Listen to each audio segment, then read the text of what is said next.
어느 날 기도 중에 또 말씀을 묵상하다가 겸손에 대하여 묵상하게 되고 또 깨닫는 바가 있었습니다. 다른 사람들이 저에게 어떤 충고나 조언을 할 때 그 충고나 조언이 옳은지를 신중하게 생각하지 않고 일단 거부하거나 또는 변명하려고 하는 경우가 많이 있는데 그것이 교만이라고 하는 것을 깨달은 것입니다. 거기에는 제 판단과 저의 생각이 옳다는 교만이 깔려 있기 때문에 그런 반응이 나온다는 것을 알게 되었지요. 그래서 회개하였습니다. 그런가 하면 나는 이 정도의 수준의 사람이야 라고 생각을 하는 것들이나 또 당신은 원래 그런 정도밖에 되지 않는 사람이라는 식으로 우리가 누군가를 향해서 마음으로라도 판단하고 있다면 그것 또한 교만이라고 하는 것을 깨닫게 되었습니다. 바울의 말처럼 혹 우리에게 다른 사람들이 가지지 못한 어떤 것들이 있거나 다른 사람보다 조금이라도 뛰어난 어떤 점들이 우리에게 있다면 그것은 하나님으로부터 혹은 누군가로부터 받은 것이지 원래 우리가 가지고 있었던 것은 아니라는 점 때문입니다. 어느 유대인들의 잔치에 사람들이 초청을 받아 모였습니다.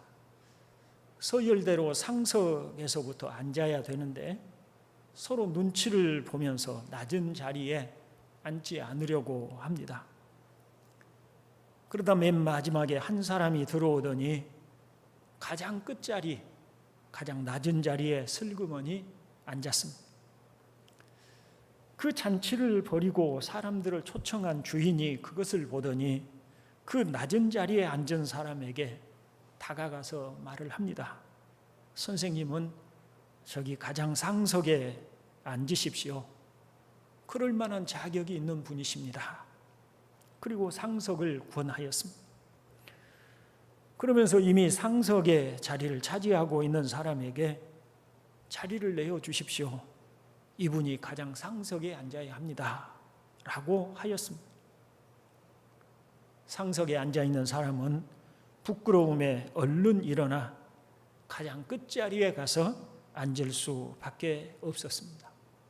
주님이 하신 말씀이었습니다. 자기 피할 시대에 살아가고 있는 우리는 겸손하면 누가 알아주지도 않고 무시당한다는 생각을 하고 무시를 당하지 않으려고 일부러 자신을 과시하려고까지 하고 있습니다. 정말로 그럴까요? 겸손하면 알아주지 않는 걸까요?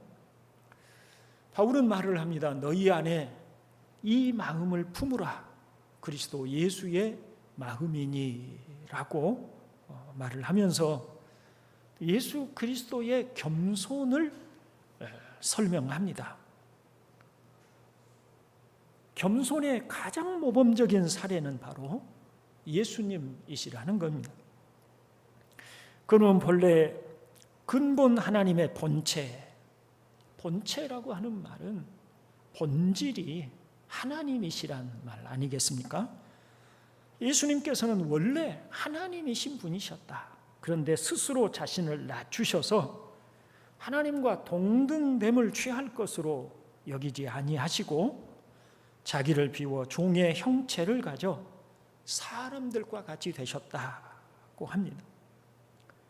또한 사람들과 같이 되심만이 아니라 자신을 더욱 낮추셔서 죽기까지 복종하는 자리에 내려가셨다고 합니다. 누구에게 복종하신 것일까요?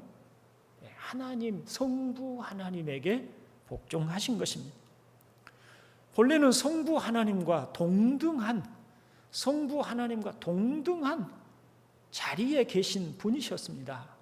그런데 그 하나님과 동등됨을 취할 것으로 여기지 아니하시고 자신을 스스로 낮춰서 사람, 종의 형체인 사람의 몸을 입고 이 땅에 오셨고, 동등하셨던 성부 하나님에게 죽기까지 복종하셨다고 그렇게 말씀을 하시는 것입니다. 그랬더니 성부 하나님께서는 그처럼 낮아지신 예수님을 지극히 높여 모든 이름 위에 뛰어난 이름을 주시고, 하늘에 있는 자들과 땅에 있는 자들과 땅 아래에 있는 자들로 모든 무릎을 성자 하나님 되신 예수의 이름에 꿇게 하셨다고 합니다. 낮아지셨더니 하나님이 높이셨다는 겁니다. 겸손하면, 스스로 자신을 낮추고 겸손하면 누가 알아주지 않는 것입니까? 가장 겸손하셨던 예수님은 하나님께서 그분을 높여주셨습니다. 이제 우리 주 예수 그리스도께서 어떤 분이신지, 또 그분이 보이신 삶은 무엇인지, 하나님은 그분을 어떻게 높이셨는지를 살펴보고자 합니다. 하나님께서 낮아지신 예수님을, 스스로 낮은 자리에 내려가셨던 예수님을 어떻게 높이셨는지를 이제 살펴봅니다. 먼저 하나님은 예수 그리스도를 주님으로 시인하도록 하셨다고 합니다. 사도는 예수님을 육신을 입고 오신 하나님이시라고 합니다. 예수님은 하나님의 형체와 종의 형체를 동시에 가지신 분이 되신 것입니다. 예수님은 신이시면서도 하나님의 특권을 주장하지 않으시고, 피조물인 사람들을 돌보시고 그들의 필요를 위해서 자신을 낮추셨습니다. 사람의 모양으로 나타나사 자기를 낮추시고 죽기까지 복종하셨으니 곧 십자가에 죽으심이라. 예수님은 바로 이런 분이신 것입니다. 그런데 하나님이 높이셨습니다. 9절로 10절입니다. 하나님이 그를 지극히 높여 모든 이름 위에 뛰어난 이름을 주사 하늘에 있는 자들과 땅에 있는 자들과 땅 아래에 있는 자들로 모든 무릎을 예수의 이름에 꿇게 하시고 라고 합니다. 하나님께서는 하나님이 높이신 예수님을 천상천하 모든 존재들에게 주님이 되게 하여 주셨다라고 말씀을 하고 계시는 것입니다. 구약 성경에서 주님이란 호칭은 하나님에게 사용되었던 호칭입니다. 구약에서 유대인들은 하나님에 대한 호칭을 잘 사용하지 않았습니다. 그만큼 하나님에 대한 두려움을 가지고 있었기 때문입니다. 그래서 그들은 하나님이라고 하는 호칭이 나올 때마다 그 호칭 대신에 아도나이, 즉 주님이라고 하는 음가로 바꿔서 읽었던 것입니다. 하나님은 바로 그 아도나이, 그 주라고 하는 호칭을 예수님께 사용하고 예수님을 하나님으로 시인하라고 하신 것입니다. 이는 하나님께서 예수님을 하나님과 동등하신 지존하신 자리에 앉게 하시고 하나님께 무릎을 꿇고 경배하듯이 예수 그리스도께 무릎을 꿇도록 하셨다는 말입니다. 사도는 복음을 들은 우리로 이것을 시인, 인정하라고 말씀을 합니다. 하나님이 예수님을 가장 낮은 자리에 두셨다가 낮은 자리에 내려가신 예수님을 높이셔서 천상천하를 다스리고 통치하는 모든 무릎을 그 앞에 꿇게 하시는 위대한 분으로 세우셨으니 예수 그리스도 안에 있는 너희도 그 하나님을 주님으로 시인하라, 이렇게 하신 것입니다. 또 하나님은 예수님을 그리스도로 말씀하십니다. 그리스도라고 하는 말은 하나님이 특별하신 사명을 위하여 기름 부음을 받은 사람을 의미합니다. 구약 성경에서 어떤 물건이나 사람에게 기름을 붓는 데에는 특별한 목적을 위해서 구별했다라고 하는 뜻이 있었습니다. 대표적인 사람들이 제사장들이었습니다. 사도는 예수님이야말로 하나님이 특별한 일을 위해서 기름을 부으신 분이라고 합니다. 예수님은 자신을 낮추어 종의 형체를 입고 우리를 위하여 십자가에 죽으시도록 하나님으로부터 선택되고 구별되신 분이라는 말입니다. 예수님께서 자신이 한 알의 밀알이 썩어서 많은 열매를 맺는 것에 대한 이야기를 하시면서 내가 이를 위하여 이 때에 왔나이다 라고 말씀하셔서 자신의 희생을 통해서 많은 사람을 하나님의 자녀가 되게 하는, 열매를 맺게 하는 그런 사역을 위해서 자신이 이 땅에 오셨다라고 하는 것을 말씀을 하셨습니다. 예수님은 인류에게 선한 교훈을 주어서 인간답게 살게 하려고 오신 분도 아니고, 고난이 많은 인간들에게 좀 더 수월하게 편안한 삶을 살게 하시려고 오신 분도 아닙니다. 예수님은 자신이 대제사장으로서 자신의 몸으로 우리를 위한 속죄 제사를 드림으로 우리를 구원하여 하나님의 자녀가 되게 하시려고 오신 분입니다. 그 일을 위하여 하나님의 선택을 받으시고 기름 부음을 받으신 분이라고 하는 겁니다. 형제 여러분, 예수 그리스도는 여러분에게 어떤 분이십니까? 여러분이 예수 그리스도에 관하여 믿는 바가 무엇입니까? 예수님을 주님으로 부르고 그 앞에 무릎을 꿇고 진정으로 복종하십니까? 우리의 신앙은 바로 이것을 고백하는 것입니다.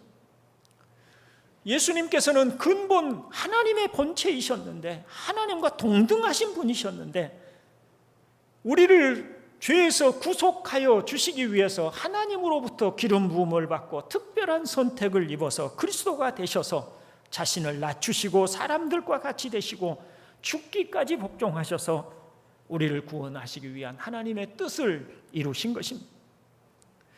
그러므로 이제 하나님이 그분을 높여 모든 무릎을 그 앞에 꿇게 하셨습니다. 또한 여러분은 예수님을 그리스도로 시인하십니까? 우리를 허물과 죄로부터 구원하시도록 하나님께서 택하시고 구별하여 보내신 분이 다른 어떤 사람들이나 어떤 존재들이 아니고 오직 예수님 뿐임을 믿습니까? 그분이 하나님의 밀알처럼 자신의 죽으심으로 우리를 구원하시고 죄사함을 주신 분임을 믿습니까? 그러므로 그 예수 그리스도를 믿음으로 말미암아 예수 그리스도 앞에 무릎을 꿇고 죄인인 나를 구원하시기 위해서 십자가에 죽으신 예수님을 나의 주님으로 고백하고 믿습니다고 하셔야 할 줄로 믿습니다.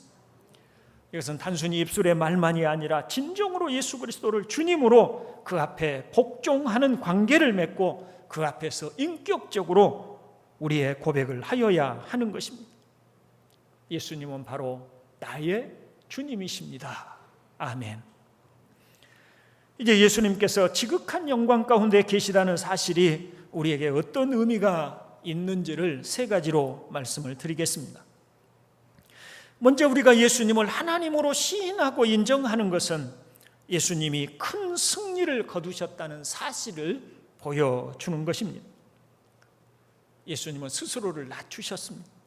자기를 비워 종의 형체를 가지사 사람들과 같이 되셨고 사람의 모양으로 나타나사 자기를 낮추시고 죽기까지 복종하셨으니 곧 십자가에 죽으심이라. 그러나 이것이 전부가 아니죠. 다음에 이름으로 라고 하는 말이 이어집니다. 이름으로 하나님이 그를 지극히 높여 라고 하십니다. 모든 낮아지고 고통당하는 자리, 죽음의 자리에서 하나님께서 지극히 높은 영광의 자리로 높이신 것이라는 말씀입니다. 주님이 이 세상에 오실 때나 지금이나 세상은 다를 바가 없습니다. 변함없이 이 세상은 세상의 신인 마귀의 지배를 받고 있습니다. 죄와 악과 더러움이 가득 차 있습니다. 하나님을 대적하며 자신들의 탐욕을 위해서 악의 다툼을 벌이며 거룩하신 하나님의 법을 대항하고 있습니다. 그때나 지금이나 세상은 죄의 지배를 받으며 비탄과 슬픔과 고통과 불행으로 시달리는 곳입니다. 그때나 지금이나 세상은 여전히 하나님을 반역하여 있는 세상입니다. 주님은 바로 이런 세상에 오셨습니다.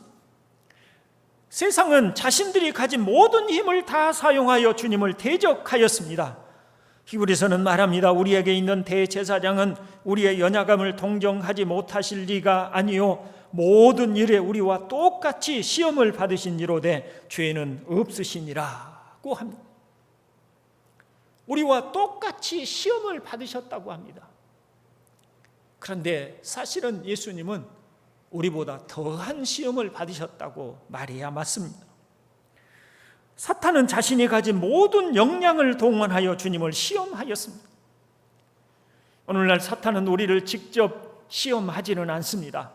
사탄은 자신이 거느리는 정사와 권세와 악의 영들을 통해서 우리를 시험합니다. 그러나 주님에 대하여는 직접 시험하였습니다. 주님에게 세상 만국의 영광을 다 보여주면서 이 모든 영광을 다 주겠다고, 그러므로 사탄에게 무릎을 꿇고 경배하라고 시험하였습니다. 또한 사탄의 영향력 아래 있는 자들을 통해서 예수님을 시험했습니다. 평소에는 서로 사이가 나빠서 원수 보듯이 하였던 빌라도와 헤롯이 예수님을 죽이기 위해서는 서로 힘을 모았습니다. 서로 그날의 친구가 된 것입니다. 이방인들을 극도로 미워했던 유대의 종교 지도자들도 이방인인 빌라도와 힘을 합하여 주님을 십자가에 매달았습니다. 사탄과 세상은 주님을 향해 증오하며 그들이 할 수 있는 모든 역량과 힘을 동원하여 예수님을 십자가에 매달고 죽였던 것입니다. 그러나 이것은 우리를 구원하시려는 하나님의 뜻이었습니다. 우리 대신 예수님이 수치와 멸시를 당하시고 죽으셔야 했습니다. 예수님은 죽음으로써 우리가 당할 죽음을 대신하시고자 하신 것입니다. 죽음을 이기기 위해서는 먼저 죽어야만 이길 수가 있는 것입니다. 먼저 예수님께서 죽으셨습니다. 그리고 하나님께서 그 죽은 예수를 다시 살리심으로 예수로 하여금 죽음을 정복하게 하신 것입니다. 죄의 싹신 죽음을 정복하시고 부활로서 사탄과 죄를 이기신 것을 보여주셨습니다. 여러분, 지금 우리 또한 예수님이 사셨던 세상과 다를 바 없는 세상에 살고 있음은 분명합니다. 여전히 죄가 가득하고 하나님을 여전히 대적하며 고통과 슬픔과 절망이 가득한 세상입니다. 사탄의 유혹과 세상의 미혹이 여전히 극성을 부리고 있습니다. 그러나 이제 우리 눈에는 승리하시고 지극한 영광 중에 계신 주님이 보입니다. 죽음을 이기시고 승리하여 높임을 받으시고 영광 중에 계신 주님을 바라보시기를 주의 이름으로 축원을 드립니다. 우리가 믿고 시인하는 그분은 바로 이런 분입니다. 맨 나중에 원수인 죽음까지 이기신 분입니다. 주님은 부활하심으로 사탄의 머리를 깨뜨리시고 더 이상 사탄이 힘을 쓰지 못하게 하는 상황에 처하게 하셨고 이제는 마지막 심판의 날만 남겨두신 것입니다. 삶이 힘드십니까? 아프고 고통스럽습니까? 모든 고통으로부터 승리하시고 지극한 영광 중에 계신 주님을 바라볼 수 있기를 주님의 이름으로 축원을 드립니다. 예수 그리스도께서 지극한 영광 가운데 계시다는 사실이 우리에게 주는 의미 두 번째는 주님이 통치하신다는 것입니다. 성경은 하나님이 세상의 통치권을 아들이신 예수님에게 넘기셨다는 말씀을 합니다.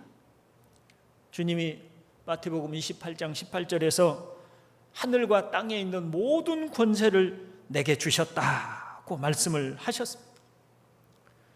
또 고린도전서 15장에서도 하나님이 아들에게 나라를 맡기셨으며 그 아들이 그 나라를 온전하게 만들어 다시 성부께 바치실 것이라는 말씀을 하고 계십니다. 말하자면 주님이 재림하셔서 모든 하나님의 구원을 다 완성시키신 후에 주님에게 주신 통치권을 다시 성부 하나님 앞에 드리신다라고 하는 그런 말씀이에요. 그러니 지금 주님의 재림에 오시기까지 하늘과 땅과 모든 것을 통치하시는 분이 바로 우리 주 예수 그리스도이시라는 것입니다. 우리는 예수님께서 세상을 통치하고 계시다는 사실을 분명하게 믿을 수 있습니다. 그리고 이와 같은 사실은 우리에게 더할 나위 없는 위로를 줍니다. 세상의 상태가 어떤지 우리는 잘 알고 있습니다. 물질주의에 빠져 있고 경건하지 못하며 부도덕합니다. 온갖 혼란과 전쟁의 위험이 도처에 있습니다. 어떤 악한 자들은 권력을 위하여 테러를 일으키고 전쟁을 일으킵니다. 어떤 자들은 자신의 성적인 만족과 돈을 위해서 다른 사람들의 인격과 고통을 생각하지 않고 인터넷 공간과 같은 것을 통하여서 악독한 일들을 서슴없이 합니다. 오히려 경건하게 살고자 하는 사람들은 무능하고 아무 힘도 없는 것처럼 위축되어 있습니다. 우리가 어느 곳에 가서 대화를 하든지 우리가 예수님에 대해서 얘기를 하면 사람들은 즉시로 공박하고, 우리 예수 믿는 사람들이 아무 말도 할 수 없도록 폭력적이고 억압적으로 말을 합니다. 예수 믿는 우리는 위축되고 소외되고, 그리고 예수 믿지 않는 하나님의 반역자들은 강하게 자신들을 주장하고 있는 세상 속에 우리가 있습니다. 이와 같은 부정적인 모습들을 보면 기독교는 무능하고 또 세상에 적응하지 못하여 도태될 것처럼 보이기도 합니다. 그러나 이에 대한 대답은 그리스도께서 지금 세상을 통치하고 계신다는 것입니다. 하나님 보좌 우편에 앉아 세상과 만물을 통치하고 다스리시는 예수님께서 이 모든 상황을 보십니다. 그리고 세상을 심판하실 준비를 하고 계십니다. 의인들과 경건한 사람들을 보호하시며 악한 자들을 지옥에 던지실 준비를 하시고 계십니다. 지금 외적으로는 반란군들이 승리할 것처럼 보여도 위대한 왕이신 예수 그리스도께서는 최후의 전쟁을 승리로 이끄실 모든 준비를 하시며 하나님을 대항하는 자들을 멸하시기 위해서 하늘의 군대를 이끌고 오실 것입니다. 하늘에서는 요한계시록에 말씀하고 있는 바와 같이 하나님의 그 마지막 심판을 위해서 두루마리의 인을 하나하나 떼고 계시는 과정들이 차근차근 진행되고 있는 것입니다. 예수 그리스도께서 지극한 영광 가운데 계시다는 사실이 우리에게 주는 의미 세 번째는 그리스도께서 가시적으로 승리하실 날이 온다는 것입니다. 하나님께서는 이미 예수 그리스도께 천상천하의 모든 존재들이 무릎을 꿇고 복종하는 권세를 주셨습니다. 그럼에도 지금 우리는 그 일이 실현되고 있지 않은 것을 봅니다. 여전히 예수 그리스도를 부정하고 배척하며 무시하는 사람들이 많이 있습니다. 그들은 그리스도를 비웃고 조롱합니다. 입술과 혀로 예수 그리스도를 주님으로 시인하지 않습니다. 그러나 성경은 높임받으신 예수님께서 다시 오실 것을 말씀합니다. 그때는 종의 형체를 입고 오시는 것이 아니라 만왕의 왕으로 만군의 주님으로서 구름을 타고 천군 천사들의 나팔 소리와 함께 하늘의 군대를 끌고 오실 것입니다. 그리고 마침내 모든 원수들을 멸하시고 심판하실 것입니다. 그때는 모든 무릎이 그 앞에 무릎을 꿇게 될 것입니다. 주님을 창으로 찌른 자들도 영광의 주님으로 오신 분을 보게 되고 그 앞에 무릎을 꿇게 될 것입니다. 땅에서 주님을 향해서 멸시하고 침을 뱉고 그 머리에 가시멸관을 씌우고 조롱하고 책찍으로 때렸던 이들도 영광 중에 오신 예수님을 보고 두려워 떨며 그 앞에 무릎을 꿇고 복종하게 될 것입니다. 주님을 배척한 모든 사람들까지 주님의 영광과 거룩함에 압도당할 것입니다. 그때는 감히 입을 열어서 주님을 부정하지 못할 것이며 주님을 부정하고 조롱하던 자신들의 입을 막게 될 것입니다. 그때는 예수 그리스도를 주님으로 시인한 자들이든 시인하지 않은 자들이든 모두가 예수 그리스도의 영광 앞에 엎드리며 주님이라고 하나님이시라고 예수 그리스도를 시인하게 될 것입니다. 그중에 어떤 사람들은 사람이 되어 오셔서 십자가에 달려 죽으심이 자신들의 죄를 대속하시고 죽음으로부터 구원하시기 위해서 오신 분으로 그 예수 그리스도를 믿었던 것이, 그 믿음이 옳았다는 사실을 확인하며 그 영광의 주님 앞에 영광을 돌려 드릴 것입니다. 그런가 하면 그 중에 어떤 사람들은 십자가에 달려 죽으신 예수님을 믿으면 구원을 주신다는 말씀을 믿지 않고 조롱하며 살아왔음이 얼마나 어리석은 일이었는지를 그 영광스러운 주님 앞에 무릎을 꿇고 비로소 알게 될 것입니다. 그리고 자신들은 어떠한 심판을 내려도 어떠한 형벌 가운데 던져져도 당연한 일이었음을 그때서는 인정하게 되고, 주님이 그들에게 선고하시는 지옥의 영원한 형벌도 당연히 자신들이 받아야 할 것임을 알게 될 것입니다. 여러분, 성경은 분명히 예수 그리스도께서 하나님 보좌 우편에 앉으셨고 세상과 만물을 다스리는 권세를 하나님으로부터 받으셨다고 합니다. 그러나 아직 우리는 그것을 보지는 못합니다. 사도 요한이 말을 하지요. 요한일서 3장 2절 같이 한번 읽어봅니다. 사랑하는 자들아, 우리가 지금은 하나님의 자녀라. 장래에 어떻게 될지는 아직 나타나지 아니하였으나 그가 나타나시면 우리가 그와 같을 줄을 아는 것은 그의 참모습 그대로 볼 것이기 때문이니. 아멘. 자, 보십시오. 아직 장래에 어떻게 될 것이 아직 나타나지는 않았어요. 그래서 지금은 믿음이 필요한 것입니다. 지금은 아직 우리 눈에 보이지 않고 지금 우리는 아직 경험하고 있지 않아요. 주님의 그 놀라운 영광, 압도될 영광을 아직은 우리가 보지 않아요. 아직 그 영광이 나타나지 않았어요. 그래서 지금은 말씀을 통해서 믿음이 필요한 것입니다. 그런데 주님이 오시게 되면, 그 영광이 나타나게 되면 우리는 주님의 참모습을, 근본 하나님의 본체이신 하나님의 영광을 가지신 분임을 그때는 우리가 참모습 그대로 보게 될 것입니다. 그래서 패배한 것처럼 보이고 무능한 것처럼 보이고 소망 없는 것처럼 보이지만, 그러나 약속을 받은 신자들은 예수 그리스도께서 영광으로 오시는 그날에 우리는 비로소 우리의 믿음이 헛되지 않았음을 알게 되는 것입니다. 지금은 아직 눈에 보이지 않기 때문에 약속을 받은 신자들이라도 세상의 미혹에 빠져서 믿음이 흔들리기도 합니다. 우리의 믿음이 옳은지 때로는 의심이 되기도 합니다. 하나님은 없다며 소리치는 세상의 말이 사실일까 하는 두려움이 생기기도 합니다. 그러나 성경은 분명하게 말씀합니다. 주님은 이미 하늘과 땅의 모든 권세를 하나님으로부터 받으셨다고 말입니다. 장차 오셔서 세상을 심판하실 그날을 기다리고 계실 뿐인 것입니다. 장차 영광 중에 다시 오실 것입니다.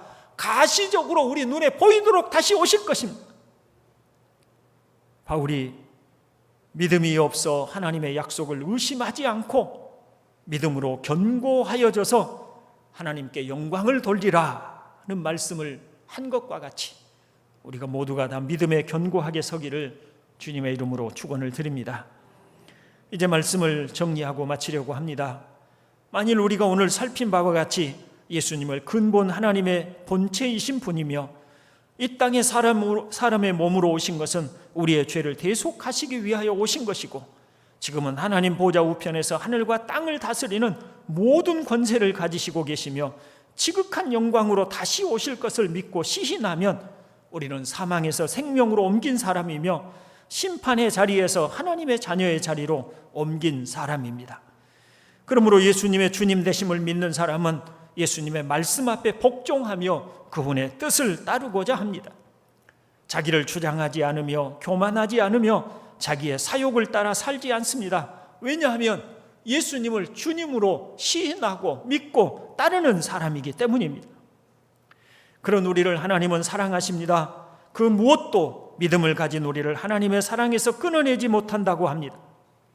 지금 우리는 약속의 말씀을 믿으며 아직 눈으로 확인하지 못하지만 우리의 믿음은 헛되지 않으며 믿음의 결과를 머지않아 보게 될 줄로 믿습니다.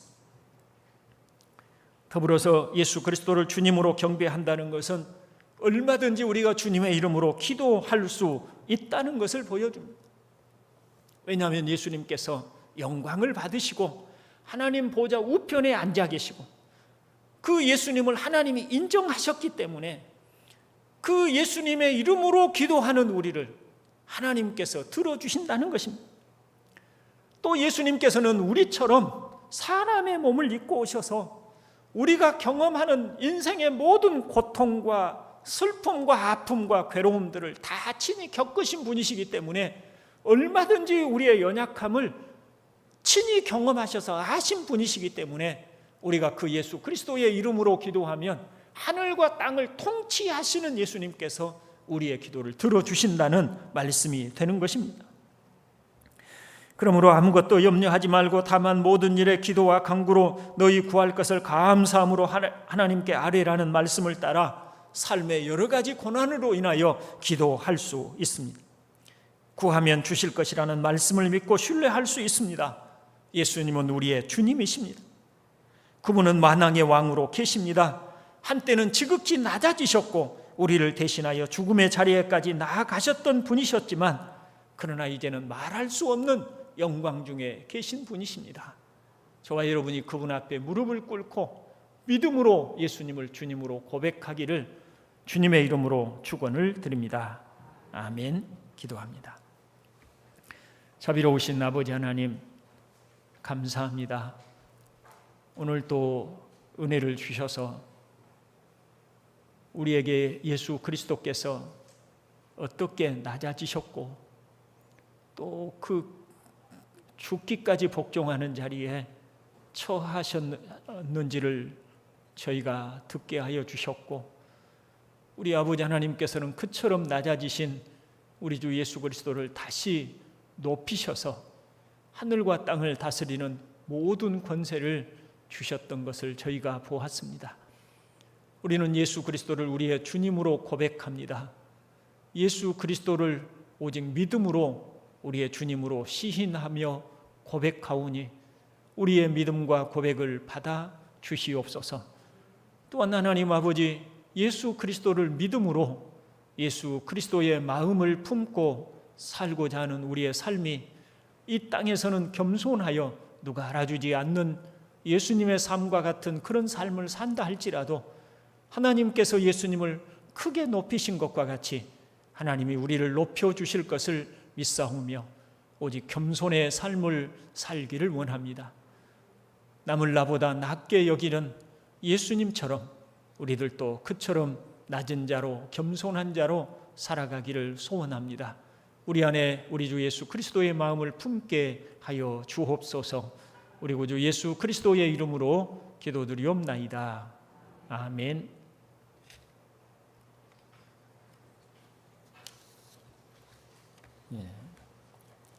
수요 기도회와 또 어제부터 토요 기도회가 다시 시작을 하였습니다.